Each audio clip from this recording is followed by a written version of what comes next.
babies are to be crib death when they don't know why, but the baby left. And that's what happened there, wasn't it? Because we are supposed to have this guide that we call a guardian angel. That's the one that comes in with us. So when somebody says, oh, your guardian angel just walked in yesterday, we'll say, no, my guardian angel walked in 60 years ago when I was born. So they have guardian angel, but you can have a lot of different spirit guides. These are beings that come in to help you. So we're going to be talking a lot about that.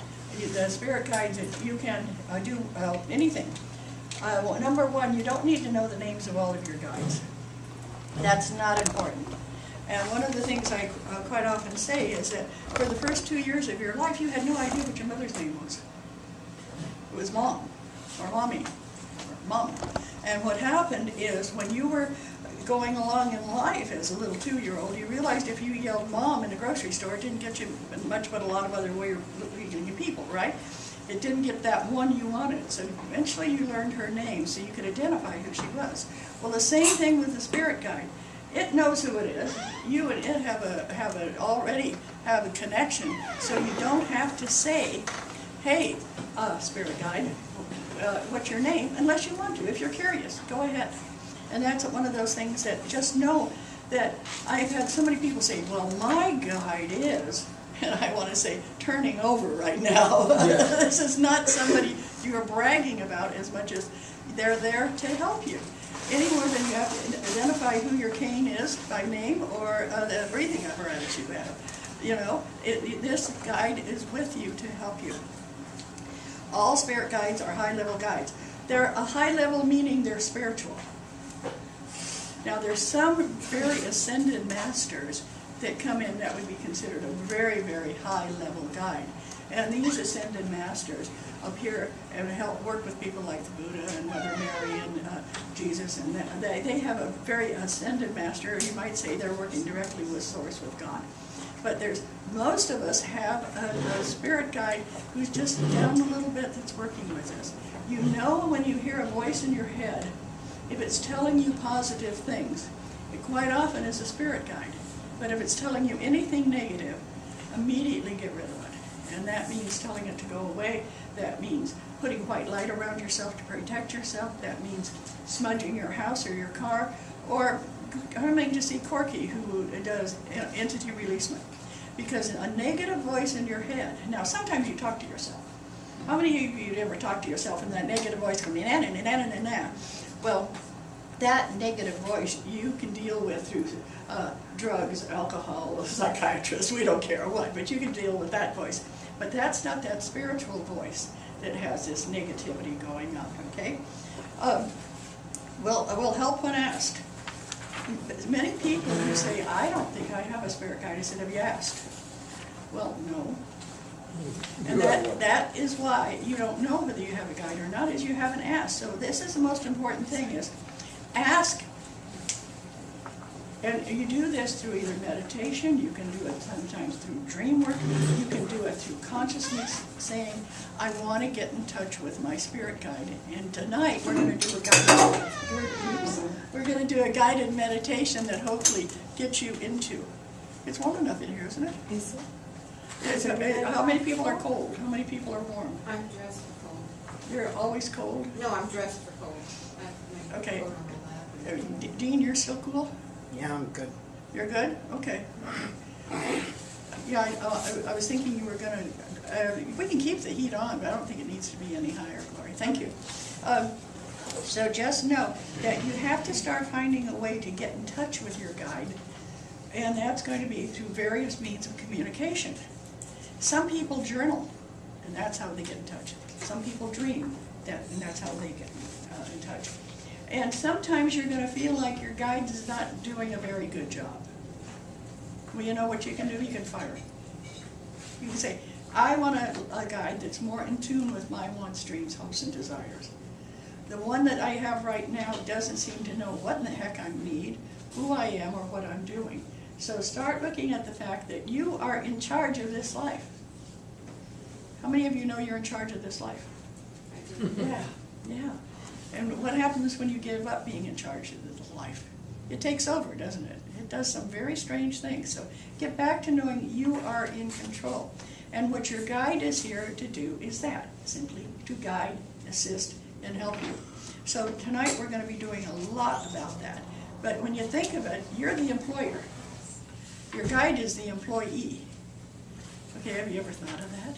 If you weren't here, your guide wouldn't be here either. You're running the show. This is your life, and this is the show. And so we want you to realize that having a guide work with you is just as wonderful as having anybody else assist you. So think about that. We all reach a point in our life sometime where we need assistance. We need somebody who's going to be there to help us. And what happens here is that we have spiritual guidance that can help us, okay? So we started right off the bat because that's the truth about spirit guidance. It kind of got to be almost the next to the last page, and I don't want you to ignore it. I want you to be able to look at it. I started out with, this is the second session of our academy. It might be of our economy, who knows, of our academy, the 2018 academy classes, and these are all an introduction to the world of metaphysics. Now, many of you have been doing work in metaphysics for years, and yet you're always going to learn something new. To me, that's the sign of somebody who's very intelligent, is when they are always open to learning something new. So I might say something differently than the way you've ever heard it. Start opening up to that. How to learn, how to perceive, how to be aware of what's going on, okay? And so these classes are for all of you who know we're entering a new age and a new dimension, new energies. And you particularly notice it when you watch everybody walking around with a device in their hand of some kind, when you watch people living their lives completely differently than you did when you were growing up. And it doesn't mean they're wrong, it just means it's different. Well, that's because we're coming into this new age. And what I have found is that getting in touch with what I call spirit energy, that guide energy, that God energy, whatever you want to call it, helps you find a basis of working with where you are at any time. It even helps if you're lost, if you want to know how do I get out of here? Whether that lost is mentally, physically, emotionally, spiritually, ask your guide, what is the map? What do you think I should be doing? How should I get out of here? So we're going to be talking about the reason this is our first class, of an in-depth class, a spirit guide class, is because I feel that's one of the basis of who you are and how you can move through physically and metaphysically and spiritually in this lifetime. So many things that come up here when we talk about the new year. We've just started a new year. Now, 2018, it can be as good or as bad as you want it to be. 2017 was fantastic. And the reason I say it's fantastic, we've had less poverty in the world. We've had less children dying in the first 2 years of their life. We've had less people being murdered around the world than we had in 2016. All we here in the United States can think of is how bad it is. But think about how good it's been. When's the last time you saw somebody with a clubbed foot or a cleft palate? Some people don't even know what those are. But yet when I was going to school, we had at least 2 or 3 kids come in that way. There's so many things that we have annihilated through use of vaccines, through use of surgery, through so many wonderful things. So anytime anybody gets into, well, life's no good, think about how life really is good. And honor yourself for that. And that's when you thank your spirit guide. Thank you, guide, for putting me in a place right now where I can see what is positive and what is good. This, for any of you who are interested in becoming ministers, we have Universal Church of the Master, which is a metaphysical spiritualist church. And if you complete this year, you'll have your first year of the ministry. And then next year is all about healing and ministerial. This first year, because it's a spiritualist church, is about spirituality. And all you have to do is say, I think I want to do that. And what I'm going to do, if you decide you want to do that and take advantage of it, all the money you pay for classes will be used to pay your first year's dues. So in other words, you're paying it forward if you decide you want to go into the ministry. Okay? And I happen to be a UCM minister. Keith is a UCM minister. You have your ministerial certificate, Christine. Reverend Glory is a UCM minister. Dottie is a UCM minister. So we have a lot of, and Judy Hackett is a minister. And thank you so much, Aline. I haven't seen you for so long. You see, your hair is growing. So I want you to think about there's different parts of this that you can do. Okay, so as we start today, what I would like for us to start every class with is setting a sacred space. And you're going to see something here, and it's called Setting a Sacred Space. And it just calm down, take a nice deep breath. And I want you to read with me. I call forth the angels of the four corners. Michael, and I say Gabrielle, you're Ariel and Uriel, to set the four corners within this room. I call forth the elemental energies, air, earth, fire, water, and the totem energies that work with them. I ask for the balanced energy of the male and female in the form of the sacred God and Goddess. And I affirm whatever work is done within this space is done in alignment with free will and for the highest and best good of all involved. Blessed be. Thank you so much. And when I came to the Gabrielle, my spirit guide, whose name is Ma, short for Mahalaleo, said, they've got it wrong. I said, who's got it wrong? He said, it's not pronounced Gabrielle, it's pronounced Gabrielle. And I said, how come? He said, because in all aspects of the study of spirit, there is a male and a female component. And I went, Gabrielle. And I don't know if you've ever noticed the picture of the angel that they refer to as Gabriel, which I say Gabrielle. And she has a lily in her hand, and she quite often has a lute or some kind of musical instrument. Very, very much more feminine than masculine. Where, especially if you compare her to Michael, who's always got a sword and his foot on the head of a dragon, you know. And so as we're going through here for the rest of the session this year, I will say Gabrielle, and you can say Gabriel if you want to. It's up to you. But I kind of like that energy of, now, does that mean that spirit guides are male-female? No. There's an essence about them that we feel is more of a male or female gender. But guides don't have a gender. Spirit doesn't have a gender. When you think of God, doesn't really have a gender. God isn't even human. I know, thank you, Keith. Yeah. But I mean, it's a spirit. When you think of a flame, you might say, oh, that flame's bright. She's bright. Well, that's not because you think that flame is a woman. There is just an energy there. Well, that's the way of spirit, source, creator, mother, father, God, whatever you want to say. There is an energetics about that being, but really there's not a gender. And so when we talk about God the Father or God the Mother, know that it's different people have different energies when they talk about that, okay? So recently I was, this is about spirit guides, recently I was doing a reading on a woman who experienced reading with me before and wanted to know how I worked. And when I said I work with law, and this is a picture of law, and I call it spirit guides here. And when law appeared to me, I was 5 years old. I lived in a little town called Lancaster in Southern California on the desert. And to give you an idea of how long ago the Second World War was going on. So this was in 1943. And all of a sudden, in my playhouse, this man appeared. And this man was wearing all white. And he sat down cross-legged. I thought this was the most delightful thing I'd ever seen. I had somebody come and play with me. You know, there was nobody around during the Second World War for a little girl in the middle of the desert. And this man started talking to me like he really wanted to hear about me. And the more he talked, the more I just thought he was wonderful. And then he said he had to go, and he left. And I ran into the house, and I told my grandmother, who was an invalid, Grandma, this man came and he talked to me. And she said, that's nice, dear. And that's how my life's been.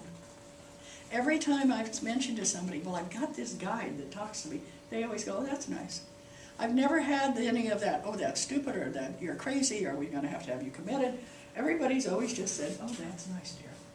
Well, I thought this man had a bandage on his head, because he had this big white bandage on his head. And every time I saw him, my grandma had told me not to ask somebody what's wrong with you, or to stare, because a lot of men were coming back from the war with either missing limbs or bandages or whatever, and she didn't want me to point at him. So I was like, So I always, in my head, went, and Ma has a bandage on his head. And when he told me his name was Mahalalel, I thought, that's an interesting name, but I'm going to, and as a 5, it's hard to say. At my age now, it's still hard to say sometimes. And I held on to that wonderful energy of his, of that loving kind. Well, I've learned so much about him over the years. So many wonderful things that he talks to me about, that he talked to me about as a little girl. But it's amazing how when you're hearing a guide talk to you when you're young, and when you take from it, compared to what you hear when you get older and what you take from it. So many differences. Like when Ma would say, you should love everybody. And I was like, well, that's nice. When you're 5 years old, it's real easy, because your world's very small, isn't it, And so, yeah, I loved everybody. And my mother used to say, Dottie, you can't love everybody. Why not? And then as I got older, I found out that you were supposed to love these but not love those. It was okay if Uncle Frank grabbed you real hard and kissed you when you didn't want to be kissed, but it wasn't okay if the boy next door did it. And I never quite understood what was going on there, but there always seemed to be different values happening. But Ma would always say, well, now remember that you can have people kiss you if you want them to, but you can't have anybody tell you you have to if you don't want to. Isn't that pretty good? Yes. Well, for a 5-year-old, that was really good. Well, as I got older, it was still really good advice. And so I kept putting these things in the back of my head of what Ma had to say. Well, when I was 45 years old, I worked for a company called Tandem Computers. Mm-hmm. And at Tandem Computers, I was a senior buyer. And one day a woman came up to me and she said, Dottie, is it true you hear a voice in your head? And I said, yeah. I don't know where she found out. Maybe Ma told her, I don't know. I said, yeah, I have a voice in my head. She said, what's it say about me? I said, I don't know. And Ma said, tell her, da-da-da-da-da-da. So I told her. And she went off and I went to lunch. And when I got back, there was 7 people standing in the hallway, each one saying, do me, do me, do me. I said, what did I do? I didn't do anything. I just told them what my spirit guide had said. And so it became very interesting because the word got around Tandem, go talk to Dottie, she's going to, she'll help you out or whatever. And so I thought, that's interesting. So what I'm going to do is I'm going to open up a little office. So I did, a little office over on Moore Park. And when I opened it up, that's what I did, is I did what they called readings, because somebody told me they were called readings. And that's what started it all. And I know when it was, because I know what time it was that I was working at Tandem Computers, and that's why. So I came home one day, and my husband said, Dottie, you better choose one job. You're now working 40 hours a week. Why don't you decide what you would like to do? Would you like to work at Tandem, or would you like to work on your own? I said, I'd like to work on my own. He said, well, give it a try. And I said, okay. So that's what I did. And sure enough, it kept getting better and better, and I kept having more clients and started classes. I owned a metaphysical bookstore. Mm-hmm. I did all sorts of different things, and now here we are at the center. And I always say this is the center that Ma built. This is how we got into having a healing center here, the Center for Creative Living. So what did my spirit guide do? Just took me from where I was to a completely different place of listening to what he had to say. And he doesn't say, oh, that's stupid, or you did that wrong. He has the best, wonderful answer to just about anything. That's interesting. Yeah, that's interesting. That's interesting. And I've done some very interesting things in my life. And what else can you say about it? But that's interesting. Because how many times have you ever met anybody that has no judgment? And Ma just doesn't judge. And, you know, somebody said, well, if you do that, it might kill you. And Ma Yeah. said, in here, you're gonna die anyway. You know? And one day he said, wouldn't you rather die doing something you like than die because you're miserable and old? Yeah, Yeah. darn right. But you see what I mean about a guy that, the way I looked at things, the things I thought were important, Ma just doesn't seem to get a big bang out of that, you know. He comes up with some very different things. And the reason I'm going on about this is because we hear about spirit guides all the time. What do you think it was, the angel that came and told Mary that she was pregnant? Okay.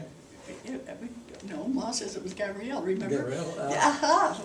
Ma says if a male guide had shown up in a male persona and said, hey girl, you're pregnant, she would have thought he was crazy. But if a very nice feminine angelic source came and said, you are with child, there's a whole different energy, isn't there? Right. Yeah, and that was her spirit guide. And so that's why she was listening, because she always listened to the guidance. She always listened to that angelic. So is your spirit guide an angel? Your spirit guide is as much as an angel as any other angelic being. And remember, it's not about what level they're on. It's about that they're here for you. So you want to, you know, for me, what I was surprised at was one day I was telling my story about Mahalalel, and this guy said, he's in the Bible. I said, he's what? Mm-hmm. I said, yeah, read it in Genesis. And I said, okay. And I looked it up. And Mahalalel, which sounds either Hawaiian or it sounds all sorts of different things, was Adam's great-grandson. Now, I was only 65 when I found that out. I was so surprised to find out that you can look him up in the Bible or you can look him up in the dictionary.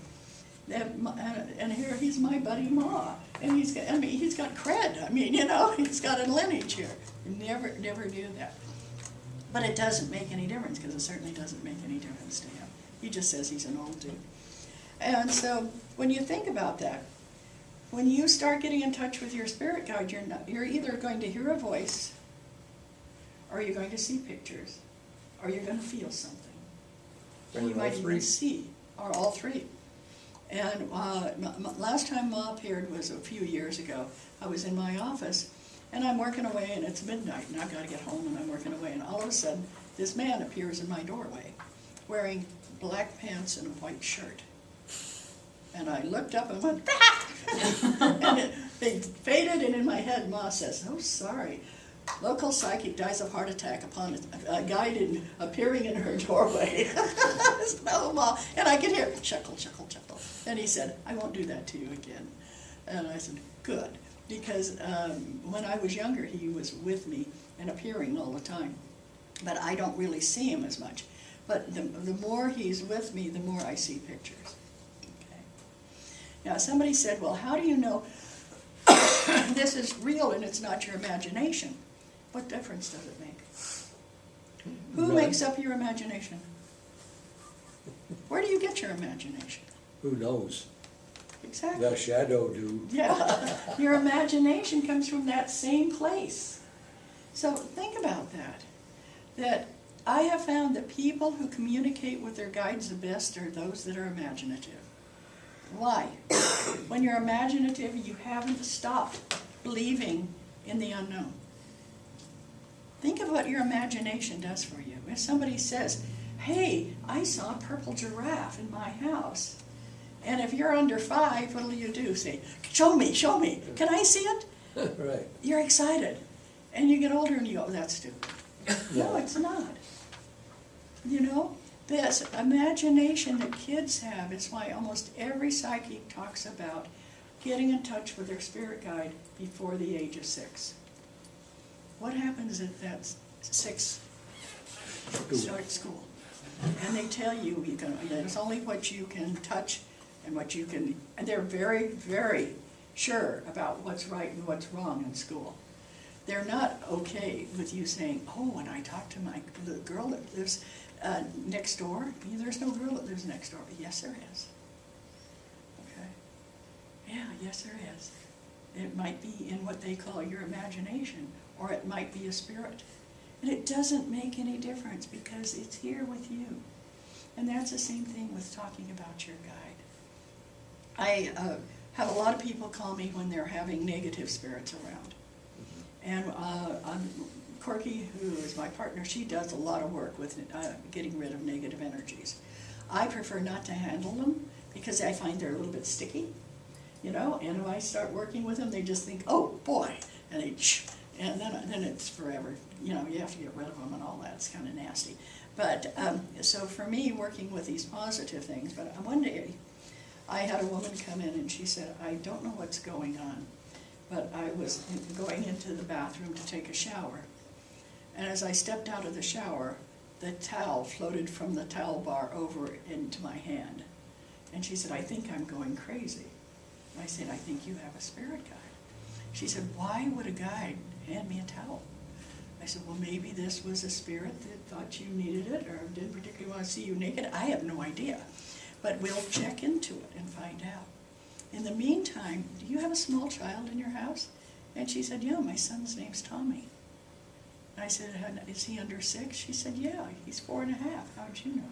I said, who's he been talking about? And she says, oh, he's got this crazy story about a little boy that lives next door that was killed by a car and that he still talks to him. And I said, he does. And he's invited him home. And he doesn't like seeing you naked. And she goes, really? I said, so let's talk to Tommy. You go home and talk to Tommy and say, Tommy, tell me more about this little boy. And then find out what happened next door in the last 100 years. You've got research. And she said, okay. And so she said, one day she said, oh, I'm going to go to the library and find out about the little boy that you know that lives next door. And he said, oh, Mom, he was killed by a car. And she said, really? And do you know his name? Yeah. His name's Georgie.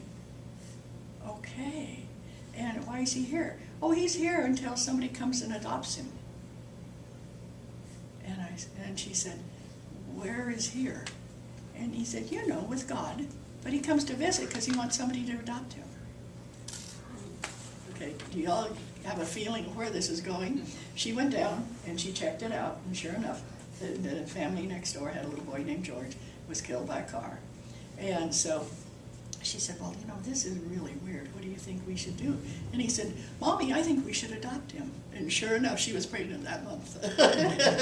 And they named him Georgie. And you know, that's the way it goes. He knew what he wanted, but he didn't want a naked mom. He gave her that towel. These things keep happening. And this little guy was not a spirit guide. This was a little spirit. And there's a difference. He wasn't really here guiding. He was just trying to get somebody's attention and say, I'm ready to come back. So there are spirits of all calibers. I know, Keith, when you crossed over, what kind of spirit accompanied you?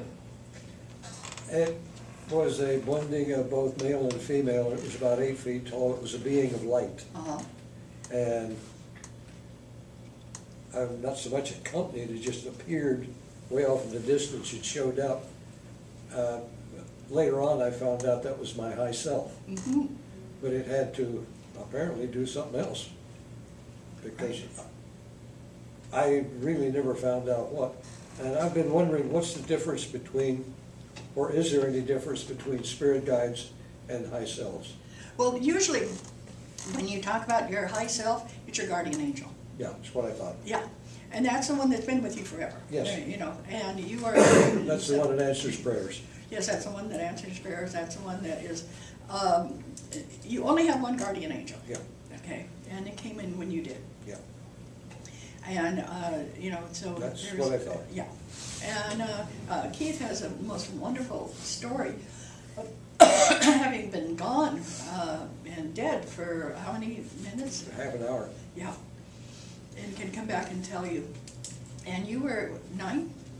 10? I was on my 14th birthday. Oh, 14th, okay. Yeah, August 10th, 1949. Yeah. Yeah. And many of you have experiences of things that have happened. But when I was 8, I'd gone over to visit my father, and he'd taken me to work with 2 miles away in the depot. And we're out on the prairie, western Kansas.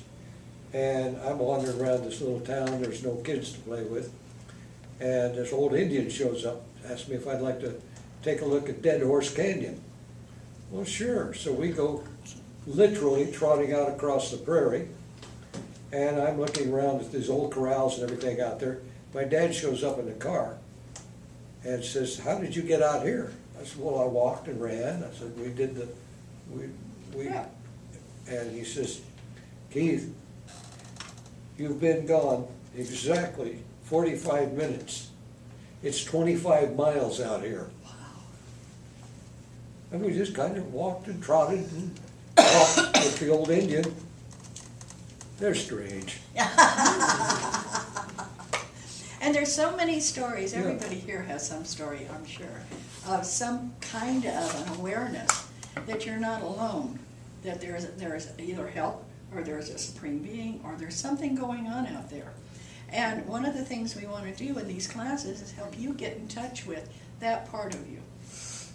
So you can talk to that part of you and find out what the heck is going on here. So when I talk about, I just glanced down here, it says, Mama informed me a few years ago that he was given to me. It sounded kind of snide, and he said it as if I were punishment, not a prize.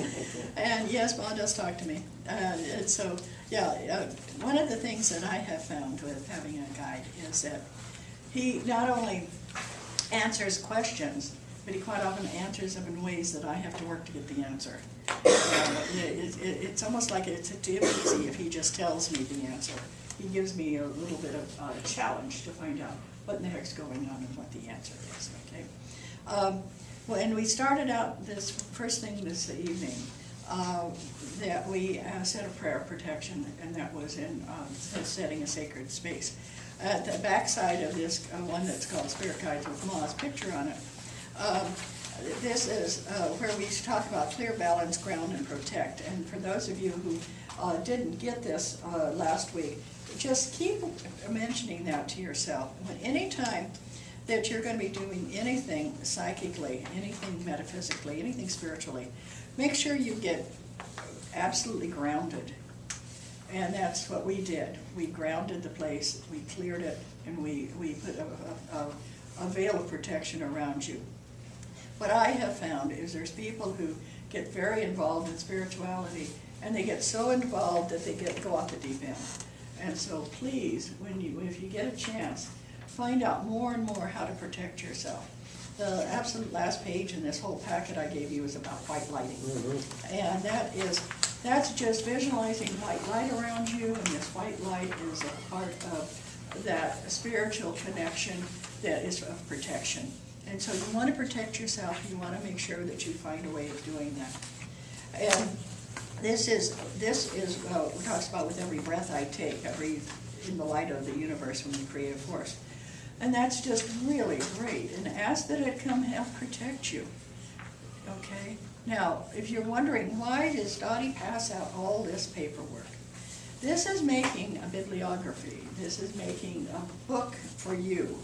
And so please use it that way. This does not have to be pristine. I would love it if we got all written on. And next week, I said I was going to bring you notebooks of it. I will next week. But what happened is this last week was very difficult since I was home with this flu for a week. But at home I've got these beautiful white notebooks I'm going to bring in, and you will find yourself building a notebook based on all of the pages that we give you about so many different things. And please, when you get a chance, go home and read some of the stuff that I've written, because they come through me. There are so many times that I get guidance about different things. And some of these you'll go, she mentioned that before. Oh, don't worry about it. There's lots of things I'm going to mention a couple of times because they're pretty important for you to know. So start looking at either punching holes. We're going to bring a hole punch next week. So if you come back next week, come in a little bit early before Julie's class, and we'll just punch holes in these and put them in your notebook so you can carry it around it won't have to be as big as mine here with all the stuff I've got in it, but you'll be able to have your notebook you can bring. This is attending class.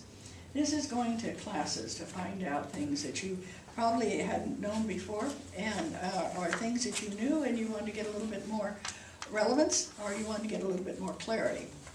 So start looking at, okay, we'll have it, and so last time I gave you a file folder to put everything in, and so we're going to transfer it next week into a more solid binder. But I want you to know that spirit guides is one of the most basic things that we start out with, because that's the part of spirituality is the spirits that are around us. The spirits that are there helping us, our own and other people's spirits, and the various things that they do. Yes? So I'm reading on this, well, because I read really fast, so I couldn't help reading it. I'm on the Truth About Spirit Guides page, and Right. where it says, "When help will help when asked," there's a part where it says, the exception is that rare occasion when you're truly in crisis, such as sliding off a precipice, reaching for poison, or contemplating suicide. At these times, your guide leaps up from the observer role and becomes a superhero and saves you from yourself. But when people actually successfully commit suicide, like what happens there with their guide? Like what There are some people what went wrong there? there are some people that they just say, my tour of duty's done. I'm just like, there's times that I've heard of people that were deserters because they left the army. And there are times when the army was so glad to get rid of them, okay, and so sometimes there's different things and different ways that we end our relationship with the groups. But what I have found with, and I think I might have mentioned this in a previous class, I had a gentleman come in and see me, and he said, "That's it, I've had it, I'm killing myself." And I said, "Okay, what's going on?" And he said, "Well, I've been doing all my art, and nobody wants to buy it. I'm back in art school. I just feel like I'm never going to make it as an artist, and that's what I wanted to be. Art is all I'm living for, and so that's it." And I said, "Okay, that's your choice." And he said, "You're not going to try and talk me out of it?" I said, "No, I'm not going to try and talk you out of it. We all have free will. We all have choice, and this is your choice. But what Ma says is, you'll be back by Thursday. Your spirit's going to be back by Thursday, and you're going to be blind." And he just went, "What? I'm going to come back and be a world's greatest artist." Well, no, that's not what the next lifetime's about. You're going to learn to appreciate your sight, Yeah. one way or the other. And he said, "Well, what's going to happen in this lifetime?" And Ma says, "You're going to become a very well-known artist, but it's not like you thought." And now this was 10 years ago. And he said, "It's not like I thought." And Ma says, "No, it's not with a brush, and it's not with a pen. It's with a machine." And you can see his graphics all over places. Because he's an artist. But he got stuck in a place that he couldn't quite get out of. And so when you think about that, what would you come back as? If you left now, and what's the worst thing you could think of coming back as? That's what you'll come back as. It's probably because your guide is showing you the picture. Your guide, he doesn't just talk to you or sing to you. Your guide shows you pictures. And the worst imaginable thing you could come back as.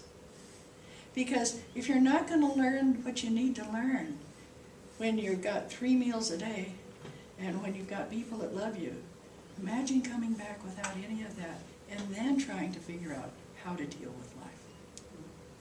Makes it a little bit more difficult. Mm-hmm. But quite often, some people need the difficulty to move forward. And when I talk about the lessons, what Ma says is the lessons are just what he talked to me about when I was 5 years old. Unconditional love, acceptance, awareness of other people, and constantly thanking the universe for being here. And those are the That's things. what I was told. Yeah, Learn to care about others and to acquire wisdom. right. That's it. That's it. The word wisdom, it was wisdom, but it was something else, and it meant knowledge. Mhm. Yeah, That's all. right. That's it. So you can do it the hard way, or you can have fun with it. Your choice. Right, the same thing, the same different One of the things I mentioned in a sermon at church was when all of these sociologists traveled all around the world to find out where the happiest people were. Where are the happiest people in the world? Where do they live? And what do they do that makes them happy? And they found the happiest people were orphans living in a garbage dump in India. Mhm. They had family with all these other kids. They had dogs that they could race with and run around with. They had food coming in every day. It was garbage, but for them it was food. It was warm. Garbage dumps are warm. And They didn't have anybody telling them what to do. they didn't have anybody telling them what to do, and they were happy. And these sociologists went away and said, that's crazy. No, it's not. And being absolutely happy, And out of the mouths of babes. yeah, the mouse babes, but, you know, being absolutely happy doesn't take much except acceptance and love. And so that's one of the things that your spirit guide is always going to try and be talking to you about. So that's when you ask the question, Dean, about suicide. Hey, we all have that choice. But what's going to happen the next time we come back? And it's quick. What Ma says is, when you commit suicide, your return is so fast. Because obviously you didn't learn anything the first time around, so we're going to send you right back. It's quick. So you want to kind of go, oh. Yeah, I kind of don't want to do this. Okay, the other thing that we had is spirit guides as healers. Because, when you have your guardian angel helping you, quite often your guardian angel could help you heal other people. You know, when you talk to our wonderful Reverend Glory, who is such a good healer, and when you talk to Dottie, who her healing is, being an RN, she works with people and helping. We have so many people, Judy with the nutrition and the work that she does and helping people every day. There is so much help and so many helpers that we have all around us that are helping. And sometimes you say, yes, but do you help yourself? And they're like, what? That's not who they think of first. And what they're doing is they're here to help other people do wonderful, wonderful things. They're helping raise up people. Instead of saying to them, you're no good, you deserve what you're getting, they're helping raise them up. It's not just the physical healing, it's the emotional, and it's the spiritual, and it's that wonderful healing of the soul. And so, the spirit guides as healers. They're such excellent healers. See, your guardian has access to your Akashic records, and Julie is going to be talking next week about Akashic records and what is that, and how you can go look at your own Akashic records. And those are the records of who you've been and who you're going to be. And you can make changes in that. So it's a very interesting subject, very interesting topic, and she's an excellent Akashic record reader. And since your high-level guide knows who you are and their qualities you have and what you possess, not just in this lifetime, but in future lifetimes, well, doesn't it make sense that they're here to help you and work with you and help you move forward? And that's exactly what they are. And they also help you move into the spiritual dimension when you die, when you pass away. Those wonderful, wonderful, as we were talking about, your high-level guide, who's your guardian angel. All things on earth are composed of atoms, okay? And they just cause this wonderful vibration. Well, spirit guides do too. They have a very high frequency. They vibrate at a very high level. And that's why sometimes it's very difficult to see them, because they're vibrating at such a fast level. But they can slow it down to be seen. And if you say, I want you to be, I want you to slow down, I want to be able to see you, I want to know what all of this is about. And they can do that. And so you just know that you kind of have to adjust to their communication and their vibration when they come in. But they're going to speak to you in so many different ways. But if you get in the car tonight and you start to drive home, and a voice said, well, that was interesting. Remember, that's Ma's favorite line. That's interesting. Don't say, I don't believe in that. Say, what else do you have to say? I think of spirit guides, they're kind of like the little 5-year-old from next door who comes rushing over and knocks on your door. And you don't answer the door and say, go away, Clem. You say, what's going on? Okay, why are you here? What do you have? Do you have a message for me? That's a way to invite your spirit guide in. It was with open-heartedness and an answer, or rather a question of, okay, what are you going to do and how can you help me? Because sometimes you are going to see your guide in the dream state. How many of you have ever had dreams about something you had no idea what it was when you woke up? And you, what is that? And then maybe 2 weeks later you'll see something and just about like it. I asked my guide, I was working over Menlo Park. No, I wasn't either. I was working on Moore Park. And I said, Ma, I don't think I want to do this anymore. I just had a woman who was so upset with me. I can't even remember her name today, and it's been 30 years ago. And I had told her, she said, well, my son's going to be a really good baseball player. And Ma said, not if he stays on the drugs. And she said, he doesn't do drugs. Nobody in my family does drugs. That's stupid. I've never heard of such a thing, okay? And she says, well, you know, my boyfriend, he and I are going to really do a lot of good stuff. He's promised me this and he's promised me that, and he's going to love me forever. And Ma said, no, be real careful. I keep getting that he's somewhere not of his own volition. She said, oh, well, I met him in prison. And he's telling me that he's going to do this and he's going to do that. And Ma said, I really feel that you should give him a chance, but be very careful. Oh, da-da-da-da-da. And so as I was leaving, she came by and she banged on my car. And she said, you're no good, you're a fraud, I'm going to tell everybody how stupid you are, da-da-da-da, and she walked away. And I went, oof. My gosh, this was August in 1988. And I said, maybe I shouldn't be doing this work. Ma, I need a sign. Is this what I'm supposed to be doing? And all of a sudden this white station wagon started roaring towards me and saw me and slammed on their brakes. You know when a car slams on its brakes and the front end goes down? And there was a license plate and it said 1 MAH 888. I'm back in business. 2 years later she called me. Her son got arrested for drug possession, and so he couldn't speak in prose. Yeah. And the fellow who got out of prison beat her up and took all of her money and stole her car. And she said, I want to come back and see you. And I said, no. I said, I'm sorry. You belittled me so that it's very difficult for me to be a true channel with you. I would immediately, that's going to come up.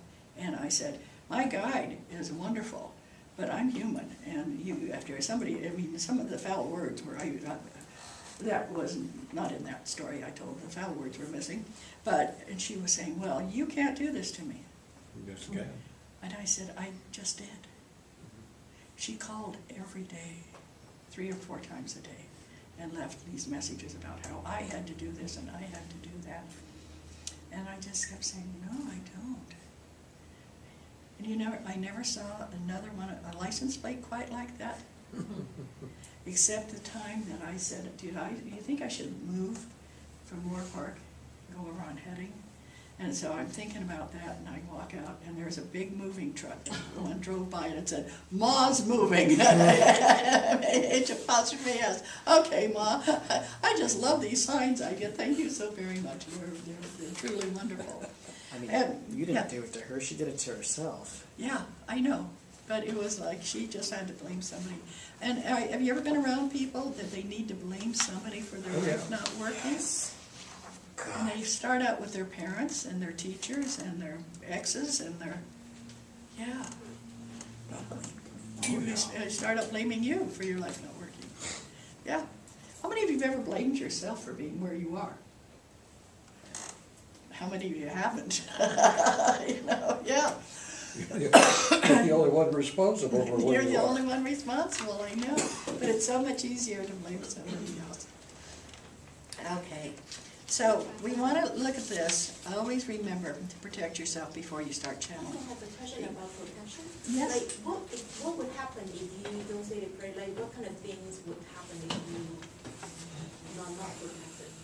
If you're not protected, But how do I know when oh, I've got so many stories I when can I scare get you into to trouble? death. Like, how do I know if I get into trouble connecting to the Okay, what happens is when you start to channel, you open up, and you open up all this wonderful energy, and you're asking, please, I want a high-level spirit guide to come in. But you don't protect yourself, and anything that's negative, this could be somebody next door who has very nasty energy, and his energy might kind of be traveling at night and come into your energetics. It can be somebody who passed away many years ago, even a century away, who's still traveling and they haven't gone into spirit because they just can't, or they're either afraid to go into spirit, or they've got a lot of reasons, and they're looking for somebody to hold on to, and they will grab onto you. Okay? And so that's why you need to protect yourself with, and you'll hear of protecting your house with salt or sage to smudge it. And what you're doing, you're virtually getting rid of all the negativity. It used to be in the Native American and many other cultures, you're getting rid of demons. You're getting rid of the night walkers, or you're getting rid of the many ways of calling them. Because we know that there are some beings that when they die, they don't go straight into spirit. They drift around. And so that's why when you're opening yourself up, you want to protect yourself. And so the protection isn't like putting on an overcoat. It's the protection is just bringing in high-level energy. And that's why we started out doing that in the class. Okay? And so you want to protect yourself. And there's a lot of things that you want to do that too. So just, and anytime you say, okay, I'm going to be doing something I haven't done before, protect yourself. And there's many ways that you can do that. Okay. Okay, now, any other questions? Because thank you, Dan. We're all going to take a break. You beat us to it. Daddy, I have one question. Yeah. When Ma first came to you as a young child, looking at it, was he like a parent? Was he like a teacher? Was he like a playmate? You know, what was the interaction level that was actually taking place? He was just a really good friend. I mean, Okay, he was a good friend. That would have been... Yeah, there was just this it's like he wanted to do everything that was right to help me and was supporting me. And you figure, when I saw him, he didn't have complete form. You could see through him, okay? And because I was living in the desert, and you could see through just about anything. I mean, have you ever driven across the desert in the summertime and you see these heat waves? Oh, yeah. That's kind of like what Ma looked like, you know? But I could say, he was wearing something. He was wearing white and had a white thing on his head, which I thought was a bandage, but later I found out it was a turban. But yeah, I find out things about Ma, still go on and ask things about him, okay? Alrighty, so we're going to take a break. We've got water, we've got hot water for tea. We're going to be back in 6 to 7 minutes, because then we're going to do a meditation. And we're going to get you in touch with your spirit guide.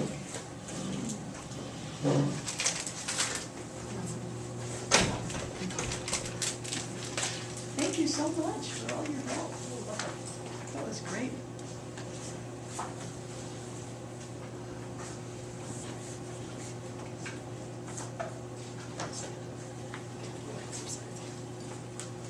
So Courtney, what's your spirit guide's name?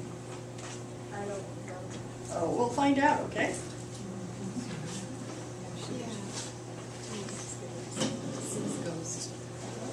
We went to the distillery, Lost Beach Distillery, where they have the The lady. blue lady? Yeah. Yeah. She saw her, and I'm telling the people, my daughter sees the ghost. Yeah. They thought I was crazy. Isn't there something, we've got a movie hanging out called Winchester? Oh, yeah. What Yeah, did I miss? Everyone's up. yeah, they're taking a break. Oh, okay. I have sip water for drink. And if you can't open your water bottle, ask Dean. He's got strong teeth.